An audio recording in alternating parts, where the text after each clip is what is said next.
দূর থেকে কিসের জন্য পতনের শব্দ, অনবরত হাতুড়ি পেটায় বুকে। প্রশ্বাসে তোমাকে দেখি না, শ্বাসেও আর তোমাকে খুঁজি না। এক আকাশ মুগ্ধতা নিয়ে যে তোমাকে তাকিয়ে দেখতাম, সেই তোমাকেও আজকাল খুব অপাঙ্ক্ত মনে হয় আমার কাছে। ধর্ম অধর্ম সব সমান আমার কাছে। স্নেহ মায়া মমতা প্রেম ভালোবাসা আর বুঝতে পারি না। আজকাল কিছুই আমাকে আর বিস্মিত করে না, কিছুই আর আগের মতো ভাবায় না আমাকে, কিছুই আর কাঁদায় না। কৌতুক দেখে আর হাসি না, স্বপ্নেও আর কারোর সাথে ঘর বাঁধি না।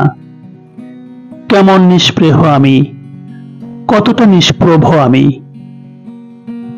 হৃদয়টা যখন একান্তই অনুভূতি শূন্য হয়, তখন সমস্ত পৃথিবীটাই একটা কেন্দ্রবিন্দুতে এসে মিলে যায় যেন। আমি স্নেহ মায়া মমতাহীন এক নিরেট অপদার্থ। এ জগৎ সংসার আর আমার নয়। এই পৃথিবীর কলরবে আর মুখরিত হতে পারি না। আমি কিছুই পারি না, কিছুই না।